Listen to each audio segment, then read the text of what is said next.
이 시간에 나와서 예배하는 여러분, 하나님의 특별한 은혜가 있기를 소망합니다. 또 방송으로 우리 금요기도회를 같이 보시는 여러분에게도 하나님의 성령의 충만함이 임하기를 소원합니다.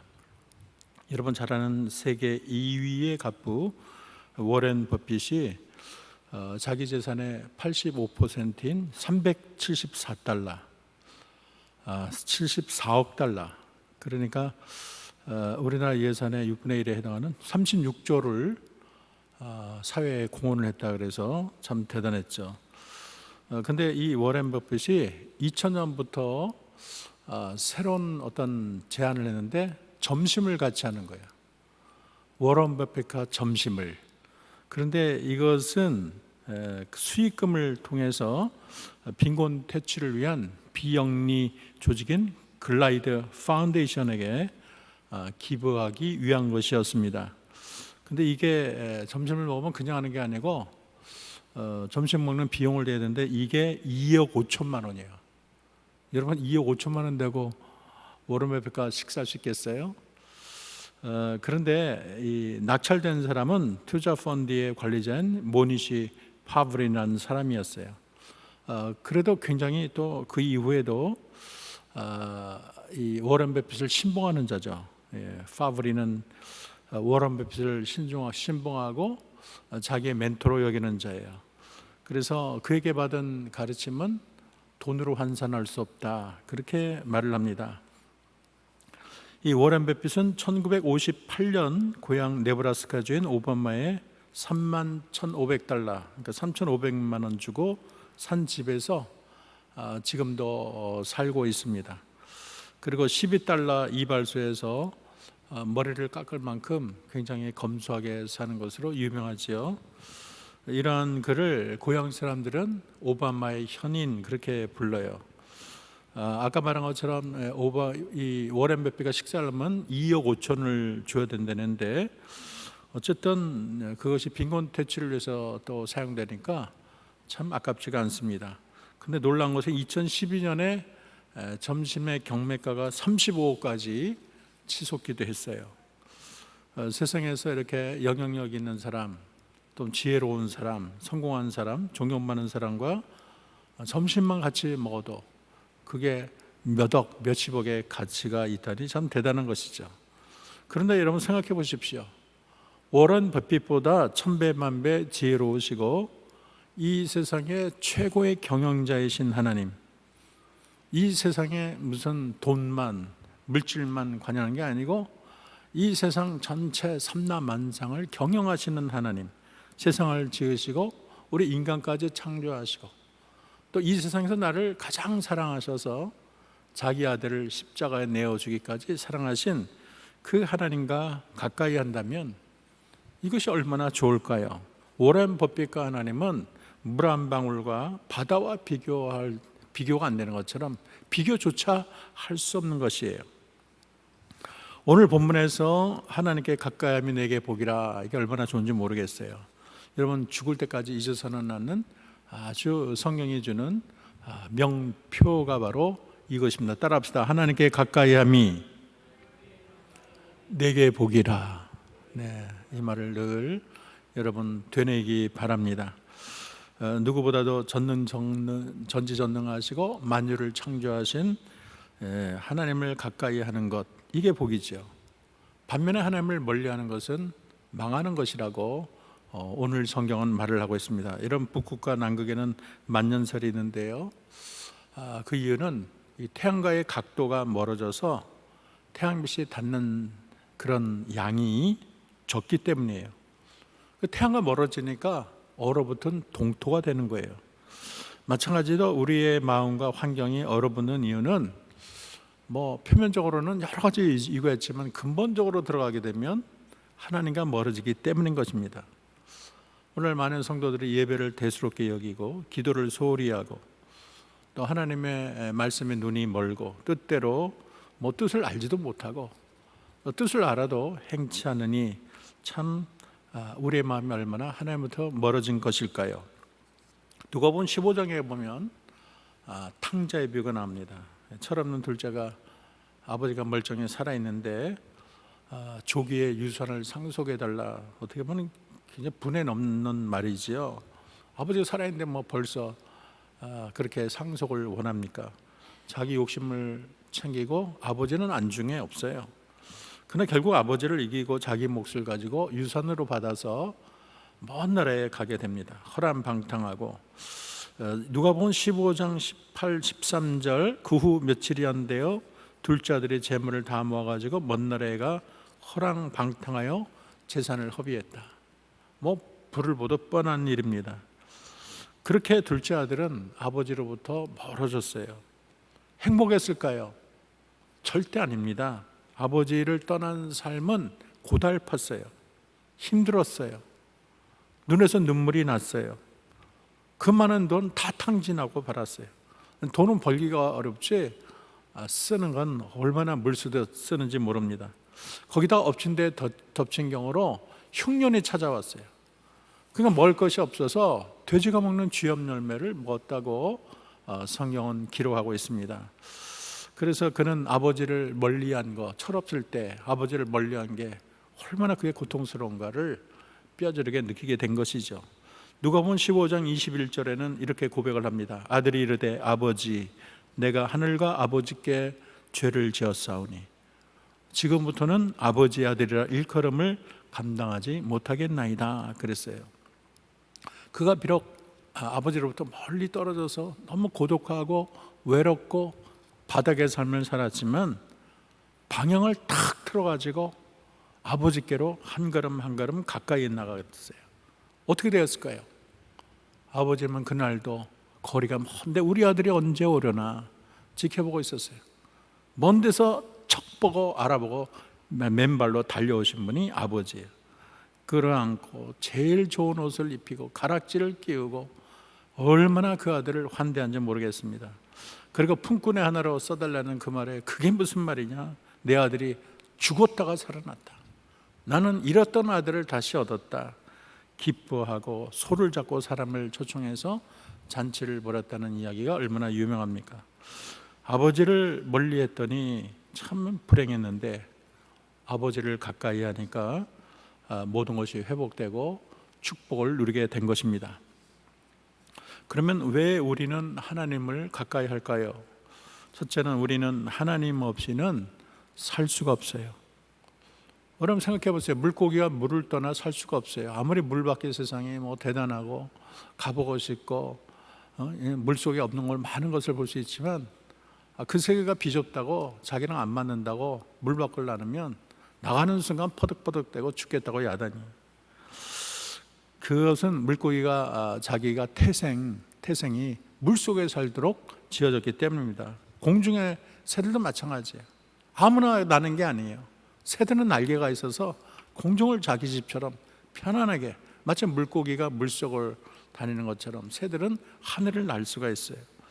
상이나 사슴이나 토끼들은 들에 살기를 좋아하지요. 물속에 넣어도 안 되고 또 메마른 사막에 넣어도 안 됩니다. 북극곰을 보면 또 시원한 북극얼음이 좋지 북극곰을 이렇게 더운 데 넣으면 견디지를 못하는 거예요.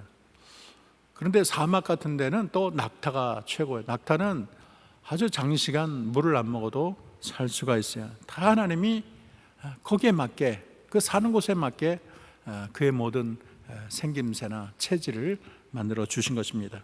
마찬가지로 우리 인간은 하나님 품속에 살도록 창조되었어요. 하나님을 떠나서는 살 수가 없어요. 하나님을 떠난 그 인생은 속이 다 빈 인생, 껍데기 인생에 지나지 않습니다. 이 가슴이 허전하기 짝이 없어요. 아무리 이 세상 걸로 명예와 권세와 수많은 돈으로 다 넣어도 내 마음이 뻥 뚫린 사람과 같아요. 내 마음이 텅 빈 거예요. 왜냐하면 우리는 하나님을 떠나서는 살 수 없도록 아예 그렇게 프로그램이 돼 있어요. 하나님이 우리를 지켜주지 않으면 우리는 1분 1초도 살 수가 없습니다. 여러분이 뭐 심장 뛰어야지 하고 뛰고 좀 쉬자 그래서 심장이 멈추는 거 아니잖아요. 내가 생각하지 않아도 심장은 계속 뛰어요. 호흡도 계속 되는 거예요. 그런데 하나님이 손을 놓으시면 심장도 망가지고 호흡도 불규칙하게 되고 여기저기서 막 오장육부에 병들고 암이 생기고 야단이 나는 것입니다. 또 하나님이 우리의 영혼도 주장해 주셔야 돼요. 칼빈은 우리 영혼이 자체적으로 불멸한 게 아니라는 거예요. 하나님이 꼭 붙잡아 주니까 불멸성을 띠는 것이지, 하나님이 손을 탁 놓게 되면 그 영혼은 금방 사라지는 수증기에 지나지 않는다, 그런 표현을 했습니다. 하나님이 여러분의 영혼에 손을 놓으면 여러분 영혼을 낚아채는 악령들이 얼마나 많습니까? 사탄에 사로잡혀서 귀신 들려서 헛소리하는 영혼들이 얼마나 많은가요? 여러분의 영혼도 주님 품 안에 있을 때 평안과 안전함을 느낄 수가 있습니다. 성 어거스틴은 이렇게 말을 합니다. 하나님이여, 하나님은 당신 자신을 위하여 우리를 지으셨나이다. 그러므로 우리가 당신 안에 안식할 때까지는 우리에게 참 안식이 없나이다. 여러분, 재벌이 되면 몇백억 몇천억 있으면 행복할 것 같죠? 그 입에서도 한탄이 나오고 인생이 힘들다, 차라리 죽었으면 좋겠다, 그런 말도 하는 재벌들도 있어요. 뭐 제대로 먹을 시간이 없어. 샌드위치 먹으면서 시간 보내는 아주 부자들이 얼마나 많습니까? 여러분, 우리는 세상에 물질적으로 보이는 것이 아니라 하나님이 우리 안에 있을 때 우리는 참 안식을 취할 수가 있습니다. 또 하나님은 나의 영원한 반석이기 때문에 여러분, 우리가 하나님을 가까이 해야 됩니다. 오늘 26절에 봤더니 내 육체와 마음은 쇠약하나 하나님은 내 마음의 반석이라고 말을 했어요. 이 반석이 주르라는 단어인데, 여러분 옛날에 산에 가죠. 제가 도봉산, 수락산을 엄청 많이 갔어요. 보면은 이 바위들이 얼마나 웅장한지 몰라. 그게 뭐 몇십 년, 몇백 년 된 게 아니야. 몇천 년 동안 아주 그 흔들리지 않게 도봉산의 바위, 수락산의 바위, 변함이 없는 게 바위입니다. 근데 우리 하나님은 바로 반석과 같다는 거예요. 영원히 의지할 뿐이라는 거예요. 구약의 예언자나 경건한 신앙인들은 하나님을 반석이라고 믿었고 노래를 했습니다. 시편 26편 4절에 보면 너희는 여호와를 영원히 의뢰하라. 주 여호와는 영원한 반석입니다. 그렇게 말을 했어요. 다윗 왕도 시편 18편 2절을 보면 여호와는 나의 반석이시여 나의 요새시니, 그렇게 말을 했습니다. 또 18편 31절 우리 하나님 외에 누가 반석이뇨, 그렇게 말을 했어요. 사실 세상의 모든 것은 잡으려고 할 때는 대단해 보지만 자꾸 보면 허접하게 짝이 없어요. 내가 이것을 위해서 내 인생을 다 허비했나 할 정도예요. 모든 것은 다 뜬구름 잡는 것처럼 허망합니다. 아무리 인생이 화려해도 밤하늘의 폭죽에 지나지 않아요. 그래서 하나님은 우리 인생을 그렇게 믿을 게 안 된다고 말을 하세요. 이사야 2장 22절 너희는 인생을 의지하지 말라. 그의 호흡은 코에 있나니 새말가치가 어디 있느냐, 그렇게 말을 하십니다. 그래서 내 인생에 하나님이 없다면 1000년을 살아도 헛것이에요. 우리는 1000년 길다고 하지만 성경은 1000년은 한밤에 경청과 같다고 그렇게 말을 해요. 근데 요즘 우리가 뭐 100년 삽니까? 이상하게 90 넘으면 다 가요. 100년은 사람 별로 없어요. 제가 아는 뭐 장로님은 얼마나 건강을 신경 쓰는지 물을 불란서에서 공수해 먹고 건강에 좋다는 것만 다 골라서 먹는데도 90 몇 세니까 탁 돌아가시더라고요. 우리가 뭐 애쓴다고 100년, 1000년, 만년 사는 게 아니에요. 그래서 이 험하고 위험천만한 세상에서 영원하신 분은 오직 하나님 한 분이십니다. 오늘 다시 한번 읽어보겠습니다. 이사야 26장 4절입니다. 다시 읽어보겠습니다. 시작. 너희는 여호와를 영원히 신뢰하라. 주 여호와는 뭐라 그랬어요? 영원한 반석이십니다. 성경은 이 하나님을 보통 반석이 아니고 영원한 반석이라고 합니다. 영원히 나의 반석, 요동하지 않는 거, 내가 편안히 거할 수 있는 거, 이 생뿐만 아니라 저 영원한 생까지 나를 탁 떠받쳐 주는 게 하나님이라는 거예요. 그래서 우리가 철저히 깨달아야 하는 것은 하나님을 뺀 나는 아무것도 아니라는 거예요. 여러분 찬송가 446장 주 떠나가시면 내 생명 헛되네 기쁘나 슬플 때 늘 계시옵소서. 여러분 잠시 있다 사라지는 세상이 다 지난 후 영원히 웃게 될 자가 누굴까요? 그것은 영원한 반석 위에 거하는 자가 영원히 웃게 될 것입니다. 우리가 이 세상 떠날 때 영원하신 하나님의 우리의 손목을 잡고 저 새 예루살렘 황금성으로 우리 모두를 인도하게 될 것입니다. 세 번째는 하나님이 나의 영원한 분깃이 되기 때문이에요. 오늘 26절에서 아삽은 우리 주님이 마음의 반석이라고 말한 이후에 주님을 나의 영원한 분깃, 분깃이란 말이 헬레크인데 몫이란 뜻이에요. 하나님이 나의 소유가 된다는 말이에요. 제가 얘기했잖아요. 이 세상에 많은 보배가 있지만 최고의 보배는 하나님이라 그랬잖아요. 그래서 우리가 금을 가지는데 만족하지 말고, 통장에 돈 많이 넣는데, 아파트 평수 늘어나는데 만족하지 말고, 뭐 자동차로 내 인생에 보람을 찾지 말고, 이 세상에 가장 잘한 일은 하나님을 소유하는 것입니다. 우리가 하나님을 소유하면 하나님이 우리를 다 책임지세요. 무궁한 지혜와 능력으로 여러분의 길을 인도하시는 하나님이십니다. 사도 바울은 예수를 만나고 알고 보니 그 예수라는 분이 보통 보배가 아닌 거예요. 그 이전에 자기가 귀하게 여겼던 금은 뭐 수많은 보석들 다 쓰레기로 여긴다는 거예요. 예수님과 비교해 보니까 아무것도 장난감에 지나지 않는다는 거예요. 그래서 예수님을 알기 위해서 이전에 유익하던 걸 다 해로 여겼다, 그렇게 말하는 거예요. 그래서 환호성을 부르고 우리 주님이 최고야, 주는 아는 지식이 가장 고상한 거야, 그렇게 말을 하고 있어요. 예수님은 마태복음 4장 2절에 어떤 사람이 일하다가 보물단지를 발견하고 나서는 그 땅을, 모든 재산을 다 끌어모으고 빚지고 해서 그 땅을 샀다는 거 아니에요. 다들 그 황무지 왜 사냐, 거기 나무를 심을 수 있냐, 농사를 줄 수 있느냐, 너 머리 동계 아니냐 그러지만 그 사람은 아주 희주식거려요. 왜냐하면 그 밑에 남이 보지 못하는 보화를 받잖아요. 바울은 자기가 바로 그 사람과 같다는 거예요. 예수님을 발견한 건 너무 좋은 거예요. 완전히 딴 사람이 됐어요. 예수님 생각하면 잠도 안 와요. 너무 좋아서. 세상의 모든 것 배설물이에요. 그러니까 독신으로 살면서 평생 자기 몸이 부서져라 온 세상에 다니며 주의 복음을 전하지 않았습니까? 여러분, 우리가 하나님을 가까이 하려면 어떻게 해야 될까요? 우리가 다들 잘 아는 거지만 여러분, 자꾸 반복하는 게 중요해요. 여러분, 먼저는 예배의 자리로 나와야 됩니다. 하나님은 예배를 그렇게 귀히 여겨요. 우리 하나님은 예배에 욕심이 많으세요. 예배를 잠깐이 아니라 영원히 우리 주님이 받기를 원하는 게 예배입니다. 그래서 우리가 누군가를 정말 좋아한다면 그 사람 좋아하는 거 행해야 되잖아요. 그 사람 싫어하는 것만, 짜증나는 것만 행하면 누가 그 사람 사랑하겠어요? 하나님이 뭘 좋아하시냐? 예배를 최고로 좋아해요. 그래서 우리가 이 예배를 마음과 정성과 뜻을 다해서 하나님께 올리는 것이 중요합니다. 우리가 하나님께 가까이 하려면 자꾸 찾아가야 돼요. 아브라함은 가는 곳마다 제단을 쌓았습니다. 창세기 12장 13장만 봐도 3번이나 제단을 쌓았어요. 그래서 그렇게 예배를 좋아하는 아브라함을 하나님은 기특하게 여겼어요. 그래서 그를 복의 근원으로 만들어 주셨어요.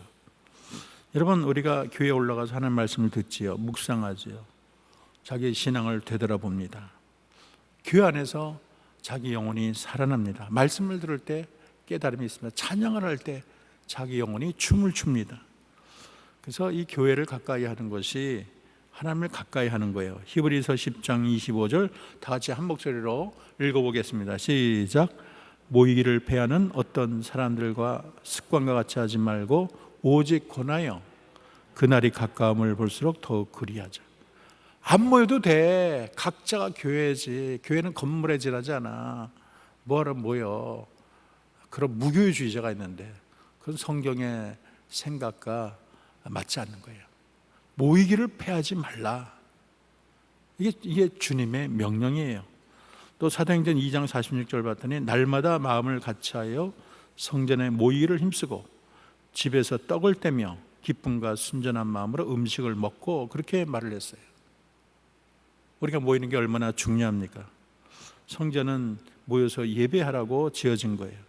내용이 살아나고 하나님이 이 가운데 임재하시고, 여러분 예배할 때 한 사람 한 사람 안수해 주시고 그의 간절한 기도를 경청하시고 여러분의 필요한 복을 한량없이 내려주는 곳이 바로 성전이 되는 것입니다.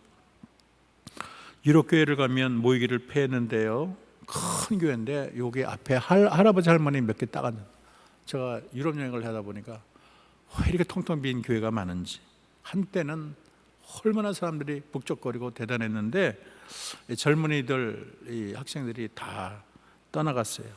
그래서 지금 관광객이나 구경꾼으로 가득 차 있어요. 에딘버러의 1910년 세계대회를 열었던 곳이 지금은 카페가 되고 말았어요. 얼마나 슬픈 사실입니까? 그리고 유럽의 기독교의 95% 이상이 명목상의 크리스찬이라, 실질적인 믿음이 없고 무늬만 크리스찬이라는 거예요.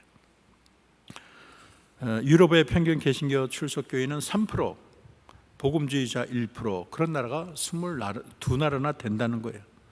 우리도 보면 지금 주일학교 숫자가 급속도로 줄고 있습니다. 정말 위기예요. 이게 개구리가 물속에서 끓는 물에 있으면 졸다가 죽는다 그러잖아요. 잘 몰라. 근데 몇 년, 5년, 6년, 10년 되면 벌써 텅텅 비는 거예요.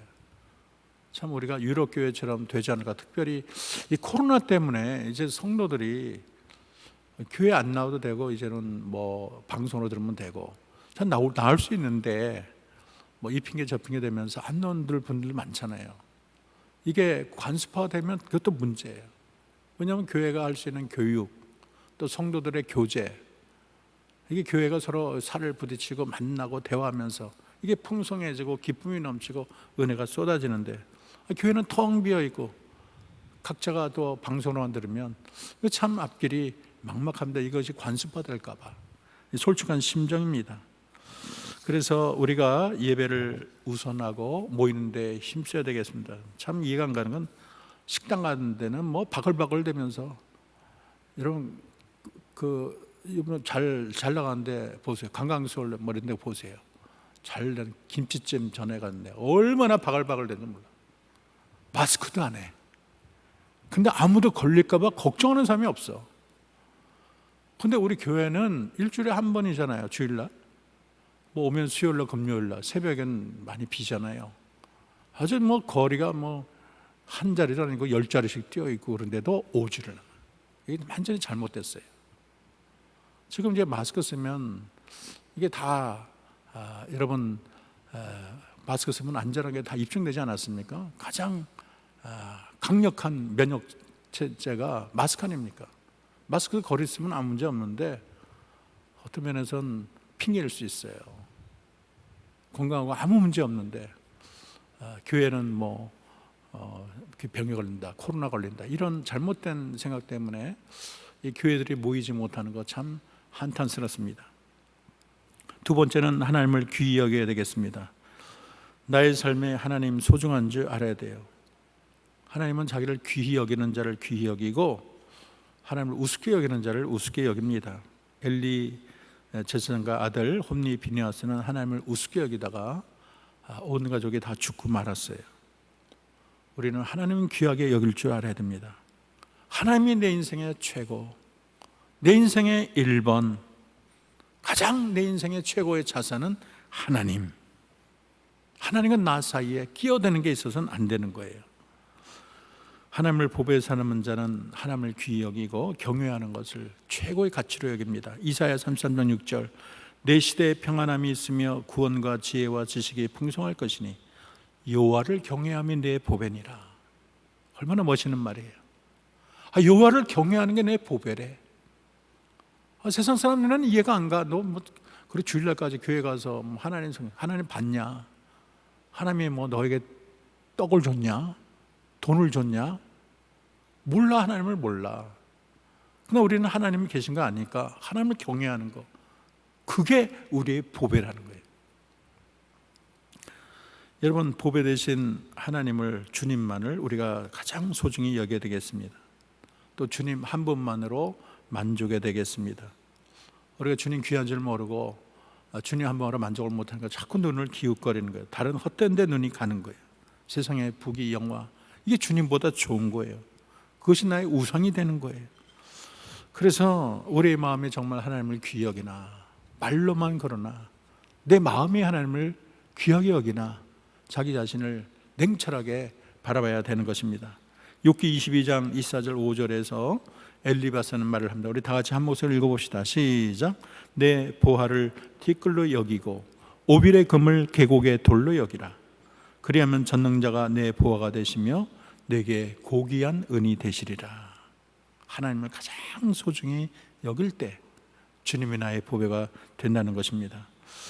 그래서 우리가 하나님을 나의 귀한 보배로 마음에 모시는 게 중요해요. 도전하는 사람은 이렇게 말을 했어요. 하나님이 당신의 마음에 홀로 거하실 수 없다면 하나님은 당신의 마음 안에 역사하지 않을 것이다. 그렇게 말을 했어요. 우리는 수시로 고백해야 됩니다. 하나님, 저는 주님이 너무 귀해요. 내 인생의 진정한 보배는요, 주님 한 분밖에 없어요. 하나님 내 마음 아시죠? 이런 고백이 립서비스가 아니고 자기 마음 깊은 데서 하나님께 올라가야 될 것입니다.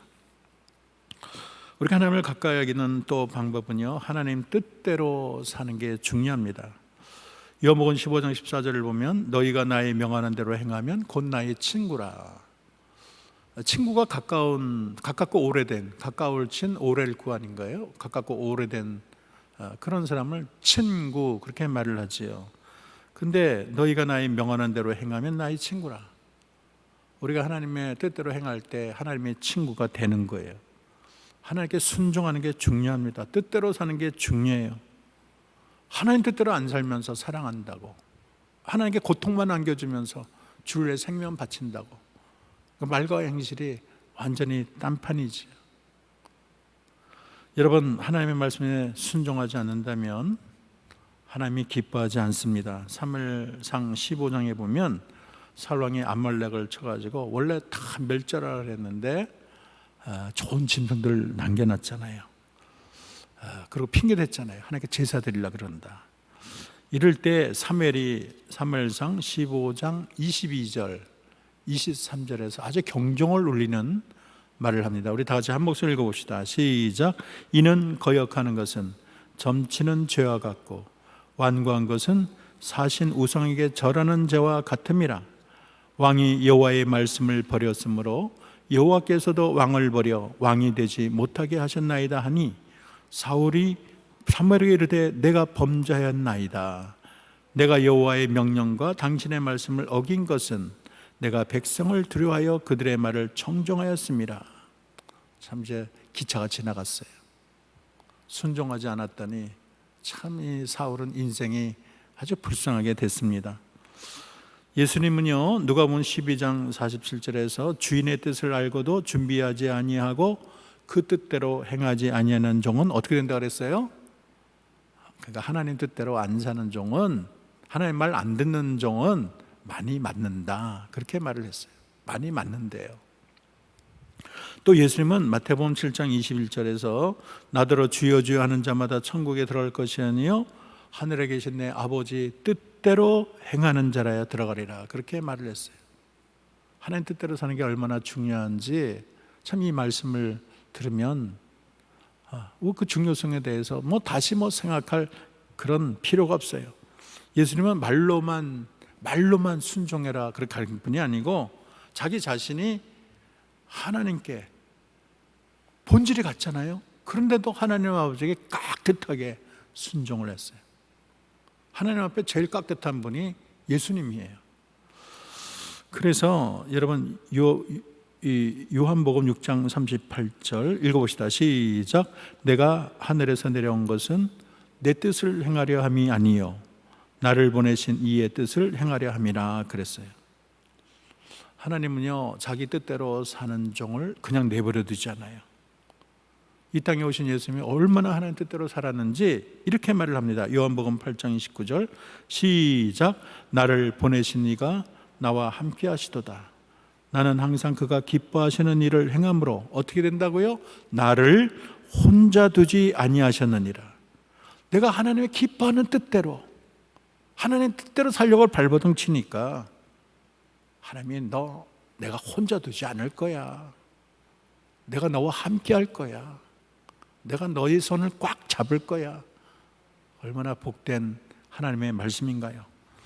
요한 사도는요, 우리가 하나님의 뜻을 행할 때 영원히 산다고 말을 했어요. 여러분 요한일서 2장 17절 읽어봅시다. 시작. 이 세상도 그 정욕도 지나가되 오직 하나님의 뜻을 행하는 자는 어떻게 된다 그랬어요? 영원히 거하느니라. 얼마나 축복된 말입니까? 우리가 하나님을 가까이 하기 위해서 또 빼놓을 수 없는 게 하나님과 대화를 많이 하라는 거예요. 여러분 하나님과 사랑의 미러를 속삭이십시오. 연인들을 대화하는 거 보면 굉장히 감미로워요. 초콜릿 먹는 것처럼, 꿀을 마시는 것처럼 얼마나 감미로운지 몰라요. 사랑의 미러는 바로 사랑에 가득한 기도입니다. 진정 사랑하면 감출 게 없어요. 모든 걸 다 사랑하는 사람이 터놓는 거예요. 진정 사랑하지 않으면 자꾸 자기를 가리죠. 자기를 자꾸 숨어요. 그러나 다 사랑하면 다 오픈하는 거예요. 오늘 시편 기자가 성전에 올라가서 하는 기도인데 답답하고 억울한 상황을 주께 아뢰었더니 하나님의 위로의 말을 들었어요. 그래서 은혜의 결단을 합니다. 하나님은 간절히 기도하는 자에게 함께 하세요. 한번 읽어봅시다. 시편 145편 18절 시작. 여호와께서 자기에게 간구하는 모든 자, 곧 진실하게 간구하는 모든 자에게 어떻게 하신다? 가까이 하신다. 여러분 진실하게 하나님께 간구하면 하나님이 멀리 계시지 않고 여러분에게 더 가까이 성큼성큼 다가오신다고 성경이 말을 하고 있는 것입니다. 그래서 기도 많이 하는 자가 하나님과 친한 거예요. 우리도 그렇잖아요. 꼭 죽을 일이 생기면 그때 전화해서 내가 힘든데 돈 좀 빌려줘, 내가 아픈데 입원했는데, 그때만 얘기하잖아. 1년 동안 아무 얘기 안 하다가 우리 아들 장가 가는데 그때만 얘기하잖아. 근데 어떤 사람은 미주알 고주알 매일 그냥 대화를 나누고 누구랑 더 친할까요? 여러분 하나님은 과묵하고 근엄해서 대화하기 어려운 분이 아니에요. 우리의 대화를 늘 기다리시는 분입니다. 또 우리가 하나님께 기도하면 언제나 시간을 내어주시는 분. 나 바빠, 이따 만나, 나 정신없어, 그런 분이 아니에요. 우리를 언제나 만나주시는 분, 내 모든 기도를 아주 귀 기울여 경청하시는 분. 우리가 새벽 예배 나오잖아요. 새벽 예배는요 10배, 100배의 은혜를 주시는 거 여러분 아시죠? 새벽 예배 때 기도하면 주님이 귀를 길게 하고 경청하신다는 거예요. 여러분 주의 성전에 와서 기도하는 거 의미가 있습니다. 성전은 하나님의 자기 자신이 축복하기로 특별히 마음먹은 장소예요. 물론 집에서 기도하고 모든 기도가 중요하지만 특별히 성전에 와서 기도하는 거 하나님이 더 귀하게 더 눈여겨보시고 응답하는 것을 알아야 되겠습니다. 그래서 여러분이 주님 앞에 나와 기도하면 내가 기다렸다, 너를 만나 기쁘다 하시는 분이 우리 주님이십니다. 그러면 하나님을 가까이 하는 자에게 어떤 복을 주실까요? 여러분 두 가지만 얘기를 하겠습니다. 첫째는 따라합시다. 모든 좋은 것을 주신다. 하나님을 가까이 하면 영혼이 잘 되고 강건해지고 현재의 복, 내세의 복, 하늘의 복, 땅의 복이 다 와장창 밀려오는 거예요. 옛날에 어떤 부흥사가 복 내리는 걸 와장창, 중창, 주장창창 게 아직도 기억나. 누군지 그분이 누군지 아직 정확히 모르겠는데 이천성 목사님인가 강단의 목사님인가 그랬을 거예요. 와장창, 중창, 주장창창 아직도 눈에 선해. 여러분 하나님을 가까이 하면 그렇게 축복이 와장창 쏟아지는 거예요. 좋은 관계가 되면 저절로 복이 오는 거예요. 하나님 외에 어디에도 복이 없어요. 하나님 빼고 복을 받겠다, 잘못된 거예요. 우상에게 엎드려고 제사 드리고 복 받다, 그게 아니에요. 사탕 발림이야. 그건 그 영혼 지옥에 끌어내려고 미끼 쓴 거야. 그러나 하나님은 진정한 복을 주십니다. 어떤 사람은 돈이 복이 있는지 알고 돈만 생각하는 사람이 있어요. 근데 돈이 때로는 화가 될 수가 있어요. 그러나 하나님이 계시고 돈이 있으면 돈이 복이 되지만 돈만 있으면 화가 될 수가 있어요. 형제 우애가 다 깨질 수가 있어요. 돈 때문에 로또 맞아갖고 인생 파탄난 사람이 얼마나 많습니까? 그러나 하나님을 가까이 모시는 자에게는 언제나 내가 빈부에 처하나, 내가 궁궐에 있으나, 내가 초가 오두막에 있으나 항상 내 마음이 부자처럼 풍요롭게 되는 것입니다. 우리 하나님은 자기를 가까이 하는 자에게 모든 좋은 것을 주시는 하나님. 시편 23편은 여호와는 나의 목자시니 내게 부족함이 없으리로다 그렇게 말을 했어요. 나를 잘 아셔요. 내게 필요한지 뭔지 다 아세요. 내가 슬퍼할 때는 위로를 주시는 분, 눈물 흘릴 때 눈물을 닦아주시는 분이 우리 하나님이십니다. 우리 주님의 손바닥에는요 찬란한 하늘의 보화로 가득하세요. 그래서 야고보서 1장 17절 보면 각양 좋은 은사와 온전한 선물이 위로부터 빛들의 아버지께로 내려오나니 그는 변함도 없고 회전하는 그림자도 없다 그랬어요.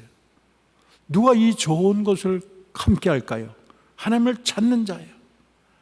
하나님을 가까이 하는 자예요. 여러분 시편 34편 10절 읽어봅시다. 시작.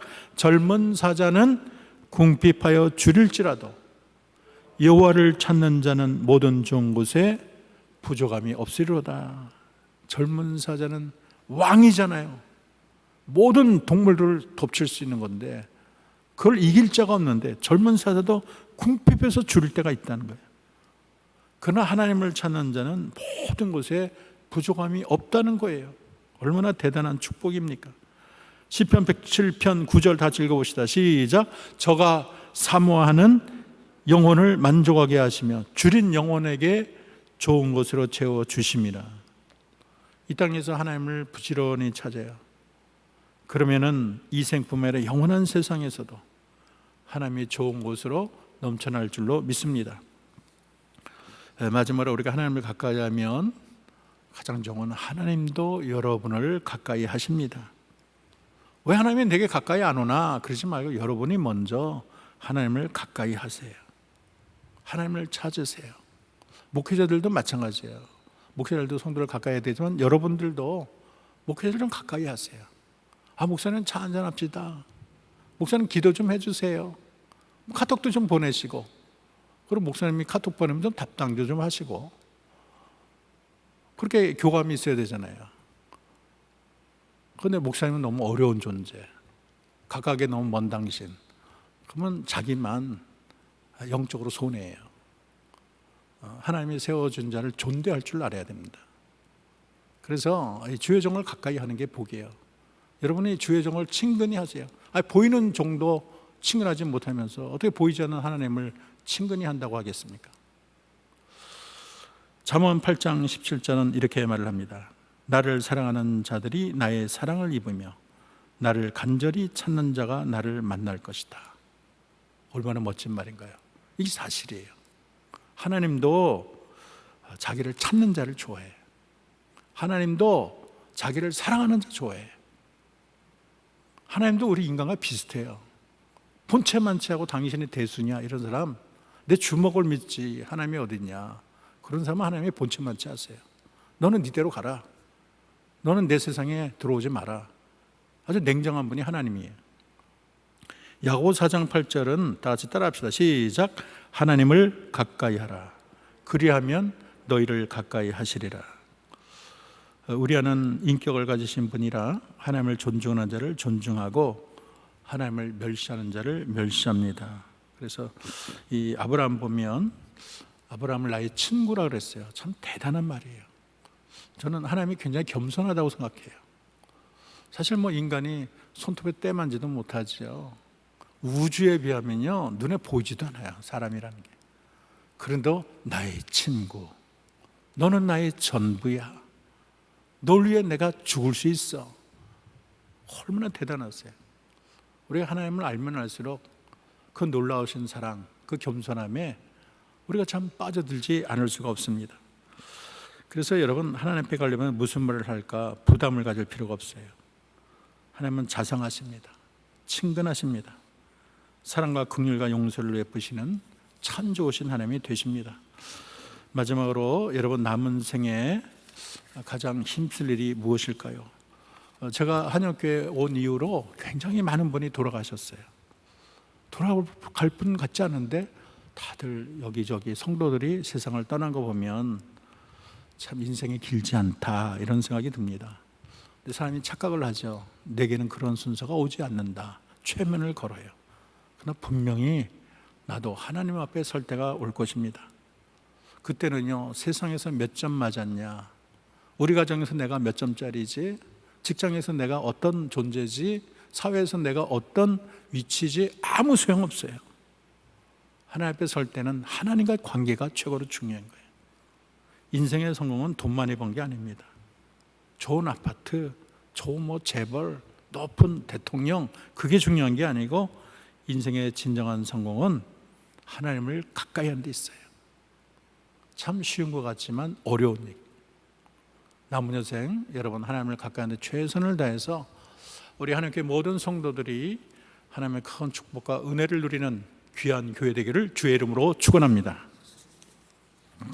우리 오늘 찬양하면서 기도하는 시간을 갖겠습니다. 처음 노래는 왕이신 나의 하나님 같이 부르겠습니다.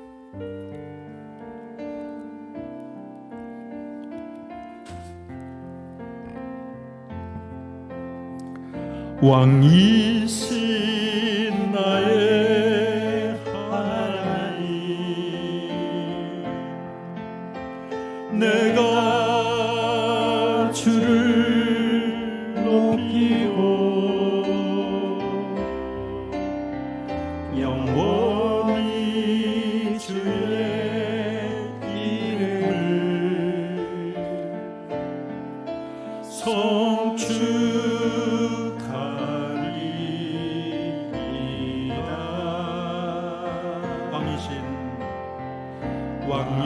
왕이신 나의 하나님, 내가 주를 높이고 영원히 주의 이름을 송축 두 손 들고 왕이신 나의 하나님, 내가 주를 높이고 영원히 주의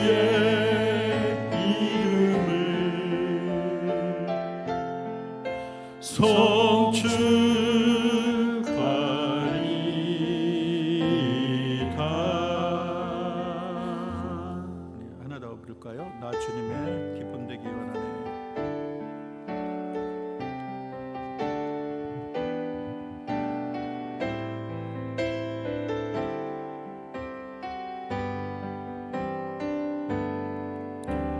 나 주님의 기쁨 내기 원하네. 내 마음을 새롭게 하소서. 새 부대가 되게 하여 주소서. 주님의 빛 비추게 하소서. 내가 원하는 한 가지, 주님의 기쁨이 되는 것. 내가 원하는 한 가지, 주님의 기쁨이 되는 것. 겸손히 내 마음 드립니다. 나의 모든 것 받으소서. 나의 마음 깨끗게 씻어주소서. 주님의 것 행하게 하소서.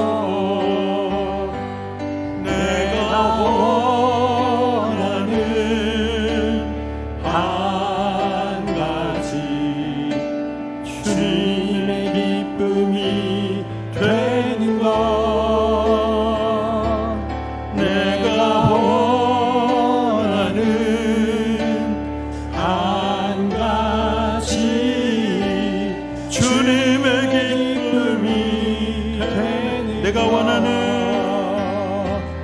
내